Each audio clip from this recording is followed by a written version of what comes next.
आज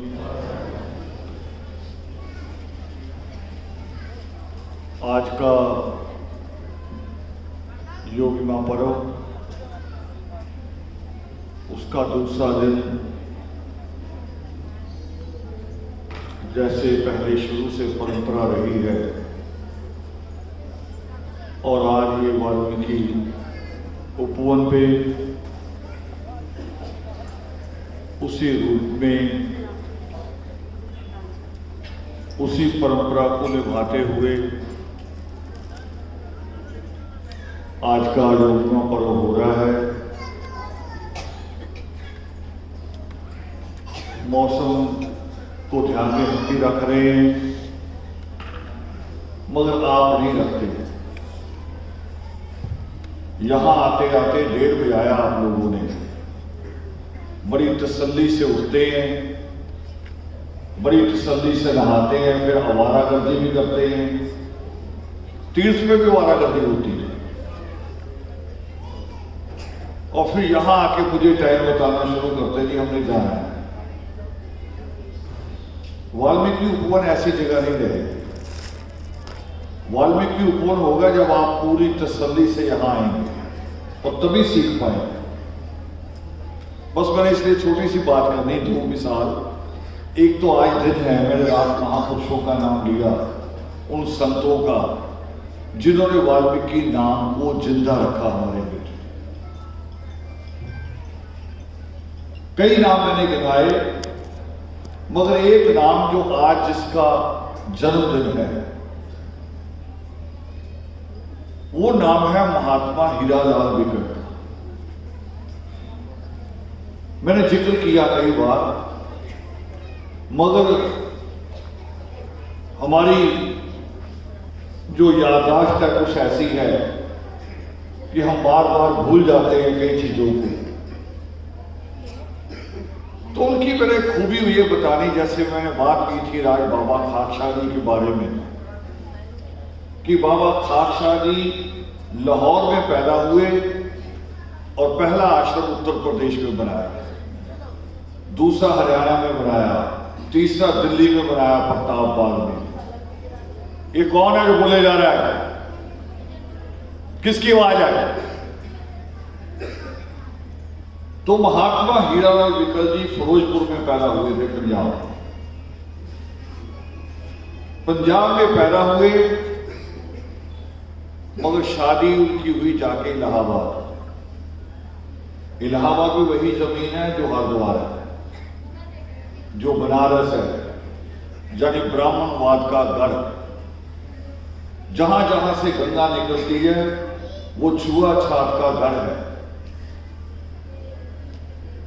तो वहां पर जाकर एक कौन है, यही गले है, असम वाले है।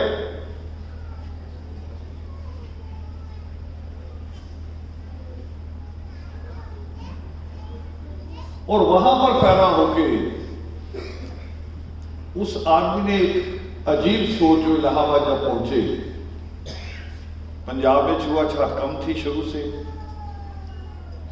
मगर वहां जाके जब छुआछात देखी और अभी भी जो प्रचेता स्पीच कर रही थी या जो सृष्टिकर्ता वाल्मीकि दयावान कहते हैं, वो कहते हैं किस चीज से मुक्ति होगी आपकी? तप से, दान से, तीर्थ से, या किस चीज से होगी? ज्ञान से। महात्मा हीरालाल विकल जी ने जब देखा कि बहुत छुआछात है और मुलाजिम कहां थे, वो नौकरी कहां कर रहे थे, बड़ी अद्भुत बात बताने जा रहा हूं। जैसे हमारे बहुत सारे बच्चे प्रचेता सहित क्रिश्चियन स्कूलों में पढ़ते हैं, फेस करते हैं, हिंदू स्कूलों में भी करना पड़ता है। हिंदू स्कूलों को तो आतंक है। तो महात्मा हीरालाल विकल मुलाजिम थे, चर्च के मुलाजिम थे, सर्विस करते थे चर्च पे। और इलाहाबाद की सबसे पॉपुलर चर्च है, पत्थर गिरजा बोलते हैं उसे, पूरी बड़े बड़े पत्थरों से भरी हुई। और वहां बैठे बैठे सोच रहे थे कि मेरी कौम का क्या हाल है। और सोचते सोचते उसका हल निकाला कि जब तक शिक्षित नहीं होंगे, जब तक पढ़े लिखेंगे नहीं, कलम हमारे हाथ में नहीं आएगी, तो हमारी कौम का कुछ नहीं हो सकता। चर्च में बैठे, और चर्च का बहुत सारा बड़ा लॉन है, चारों तरफ सड़क है, गोल बीच चौराहे में है, लॉन बड़ा है। तो चर्च के उसी लॉन में, चर्च के पार्क में पहला वाल्मीकि स्कूल स्थापित किया महात्मा हीरालाल नेहरू। देखो कैसी अद्भुत बात है।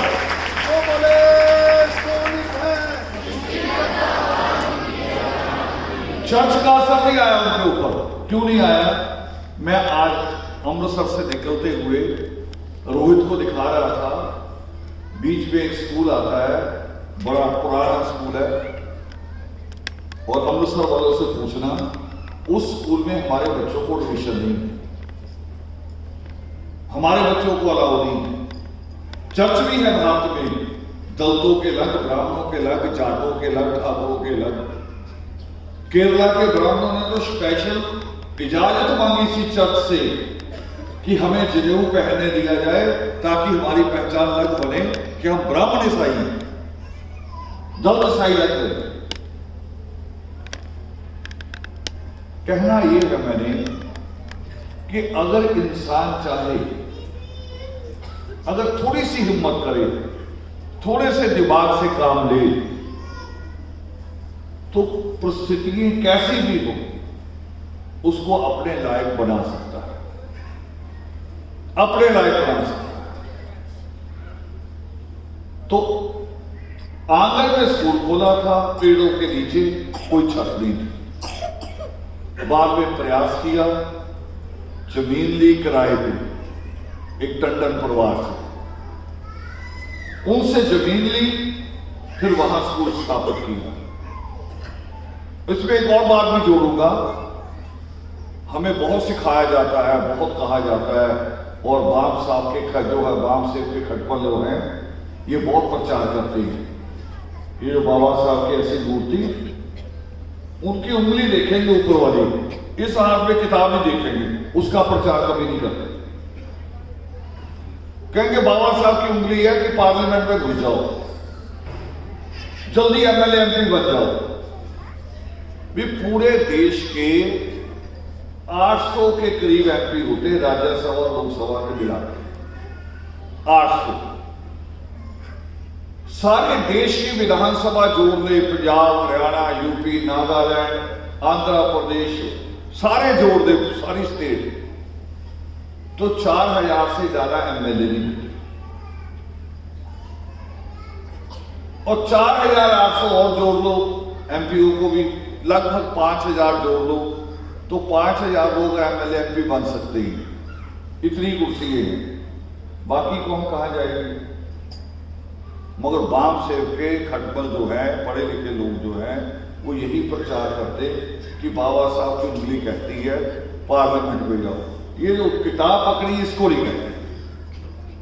हमने आज ये लगाया है बाबा साहब के हाथ की किताब का पहला पन्ना,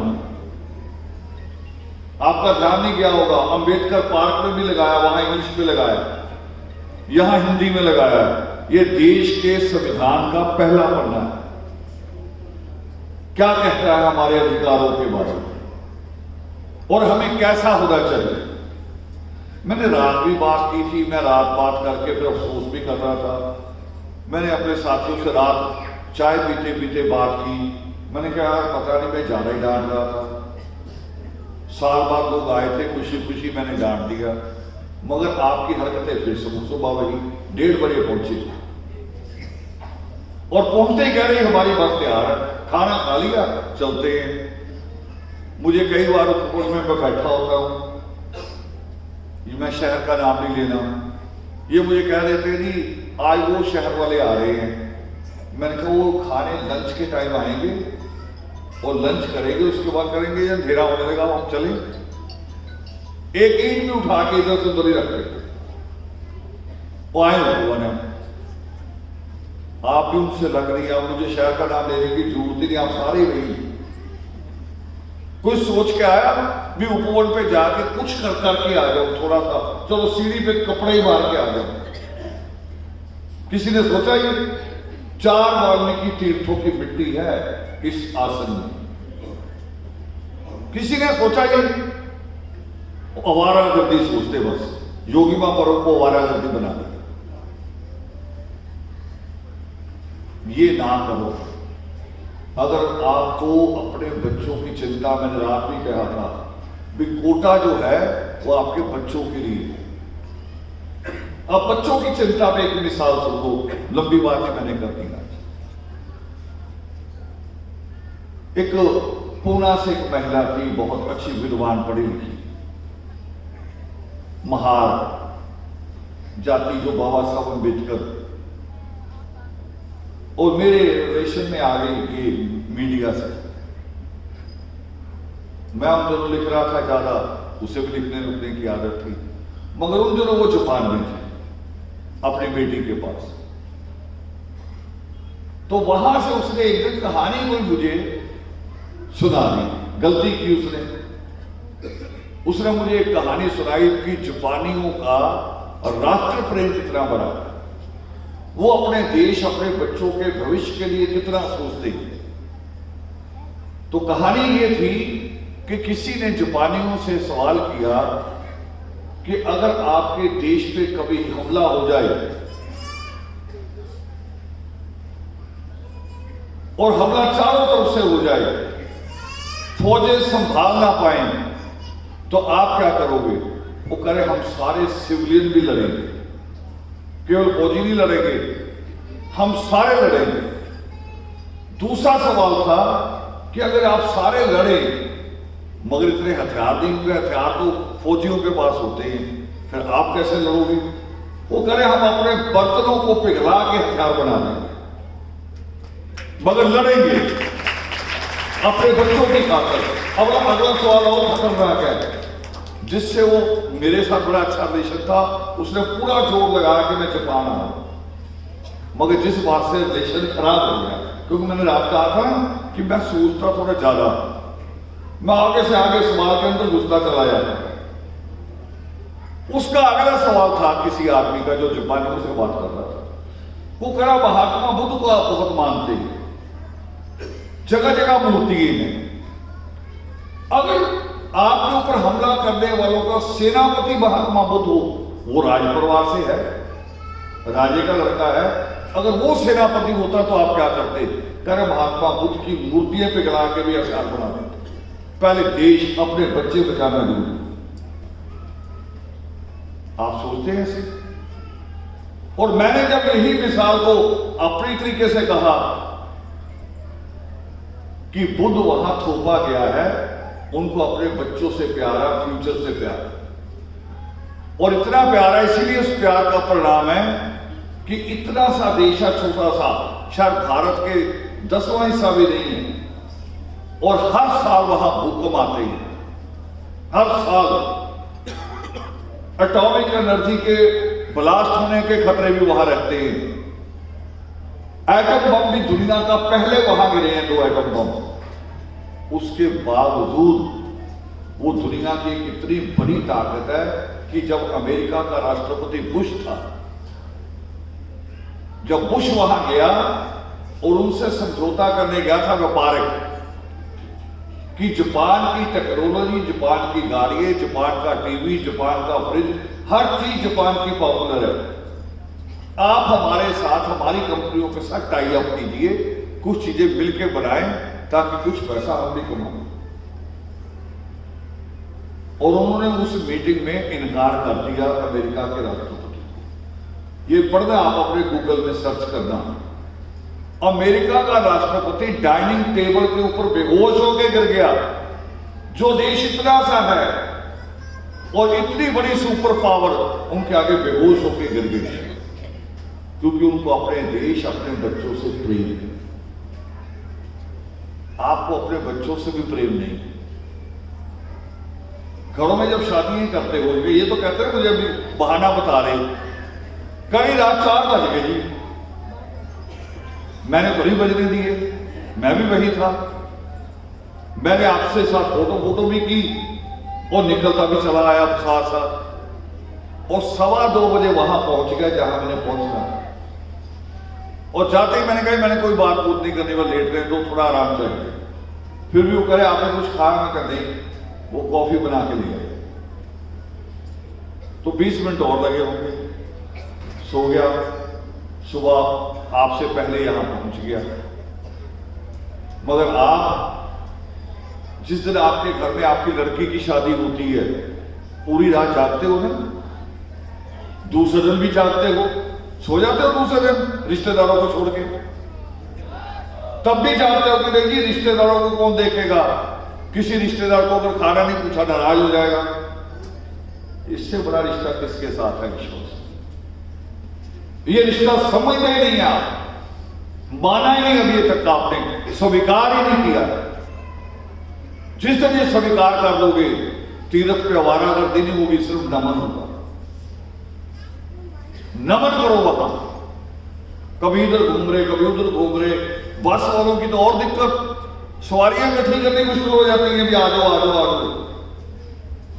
और वो तो वो कारों वाले भी वही होटलों में कमरे देते हैं, फिर बड़े आराम से उठते हैं। फिर मुझे कहो भी ये बंद कर दो, मैं दूसरे दिन का कहो सीधा, हम क्यों खर्चा कर रहे हैं जब आपने आना ही अपनी मर्जी से है। और जाते वक्त फिर मेरे को प्रेशर डालेंगे, हम जाएं, हम जा रहे हैं, हम जा रहे हैं। फिर मजाक क्यों उड़वाएं खाली हॉल का? मैं तो अभी हफ्ता पहले विचार कर रहा था कि इस हॉल को लंगर हॉल में बदल देंगे, ये 100 बाई 100 का 100 बाई 100, और नया हॉल बनाएंगे जमीन और लेके 120 120 बाई 200। ये 10,000 स्क्वायर फुट का है, वो 24,000 स्क्वायर फुट का बनाएंगे। मगर उनके लिए बनाएंगे जो वारागर्दी करते हैं, जो केवल खाने पे ध्यान है। खाना हो गया जी, करे अब जा रहे थे चलते जी, खाना हो गया। ये तो हम मरने पे भी यही करते, लोग गिरोह में जाके भी वहां भी खाने पे जाते हैं, कई रोटी रखी है, खाना खा लिया। ये थोड़ा सा बदलो अपने आप को। ये 2 कहानियां मैंने इसलिए कही कि आदमी चर्च में जाके भी नहीं बदला, आप वाल्मीकि तीर्थ जाके भी नहीं बदलते,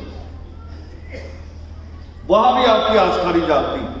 उसने चर्च में बैठ के परमात्मा का नाम सोच लिया। और आज 3 स्कूल है उनके और 1 इंटर कॉलेज है जो कभी आंगन में खुला था। ये आपका भी तभी होगा जब आपकी आस्था मजबूत होगी, जब आप अपने आप को कहते नहीं हम बड़े सिपाही हैं। ये आदत के सिपाही वो होता है जो 11 बजे उठे, फिर गर्म पानी में घुस जाए तो बाहर ना निकले, वो सिपाही नहीं होते। सच में सिपाही बनो। मैं कल एक बच्चे से यहां बात कर रहा था, कॉलेज का बच्चा, पहला साल कॉलेज का, सोचो उम्र कितनी होगी। यहां से कुछ उठा के जा रहा था, मैंने कहा तुमने जाना नहीं योगिमा पर्व में? कर रही यहां फिर कौन देखेगा, सारी तैयारी करके दे दी। ये यंग बच्चे का जवाब था मुझे। ये होना चाहिए सर, इतनी आस्था होनी चाहिए। आप तो सोचते कि ये जो 4 5 10 होगा इनकी जिम्मेवारी हमारी कोई नहीं है, सबकी जिम्मेवारी बनाओ। और दूसरा जो रातें बात मैंने रात की है, या अभी भी मैं कह रहा हूं 24,000 स्क्वायर फुट का हॉल भी बनेगा। अप्रैल में हमने लाइब्रेरी का उद्घाटन करना है, लुधियाना की डेट जोड़ के। जो लुधियाना की डेट होगी सेमिनार की, उससे 1 दिन पहले लाइब्रेरी का उद्घाटन होगा। मगर आपको यहां नहीं बुलाया जाएगा। लाइब्रेरी का उद्घाटन केवल टीचर जो आते हैं हमारे, उनको बुला के करेंगे। बाकी सारे लोग लुधियाना के सेमिनार में, यानी सैटरडे का दिन होगा उद्घाटन का, और रातों रात हम पहुंच जाएंगे लुधियाना, दूसरे दिन सेमिनार होगा। मगर ये लाइब्रेरी बनना वो भी खर्चे का काम है, बिना पैसे के कोई काम नहीं होना है। तो आप लोग थोड़ा सा इस मामले में थोड़ा सा सोचना शुरू करो, ईमानदारी से। कभी कभी बेड पे जाकर सोचा करो कि मैं इस धर्म के प्रति कितना ईमानदार हूं, ये सोचना शुरू करो। तो बस इतनी सी मैंने बात करनी थी। मुझे भी चिंता है। ये तो ईश्वर ने आज मौसम अच्छा दिया है, हमें तो अपना गेट दिखाई नहीं देता। ये जो गेट अंदर लगा ना, ये अशोक का जो अम्बेडकर पार्क है, वहां से एक गेट दिखाई नहीं देता। इतना कोहरा, इतना मौसम होता है यहाँ। और मैं खराब नहीं कहूंगा, मौसम होता है, मैं कभी खराब नहीं कहता। ईश्वर जिस चीज में रखे वही थी, जिस हाल में रखी वही थी। आपका विश्वास नहीं है, अभी भी आप कहते हो कि हम धर्मसमाजी बन गए। आपने ईश्वर को वैसे नहीं माना जैसे आप देवियों से डरते थे, पीरों से डरते थे। उनके यहां नंगे नंगे पैर भी जाते थे। और फिर उसके बाद रस्म होती थी कि पीरों के यहां से लौटोगे तो रास्ते में कहीं चौकी भर दी है। अगर वो 8 घंटे की तो 8 घंटे नहीं मिलते थे। अगर कहते थे पीले कपड़े पहने तो पीले ही पहनते थे, नंगे पैर रहना तो नंगे ही रहते थे।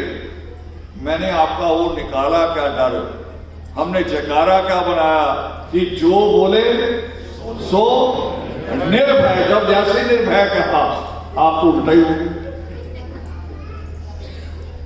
इतना उल्टा ना, मां कितना लाड करे, मगर मां का जब मन दुखी होता तो बहुत जोर से चाटा पड़ता है। मैं सुन रहा था एक फिल्म एक्टर को, वो कह रहे अब तो नेटवर्क ढूंढना पड़ता है, किधर है किधर है किधर है, मोबाइल लेके जाना पड़ता है। पहले कहते मां का एक चाटा पड़ता था, नेटवर्क आ जाता। ये आपको भी चाटों की जरूरत है। ये चाटे, ये समझ लो, थोड़ा सा दुरुस्त हो जाओ, क्योंकि उम्मीद केवल आदर्श परिवार और कोई नहीं है। ये भी आप सोच लो, आसपास सारी जगह नजर दौड़ा लो, लगता कि आदर्श के अलावा कोई और इस कौम का कुछ कर सकता है। उम्मीद आप ही, इसलिए थोड़े दुरुस्त हो जाओ। जय बाबा। मैंने भजन भी लिखवा दिए, पता नहीं किसने गाया किसने नहीं गाया। ठीक, अब अपने आराम से लंगर पानी खा के, और बीच में वो नहीं करना कि ये फलाना ढाबा आ गया, यहाँ चाय पी ले, यहाँ की कचौड़ी बढ़िया है, यहाँ का समोसा, वो नहीं करना। खड़े हो जाओ, सारे प्रार्थना हो।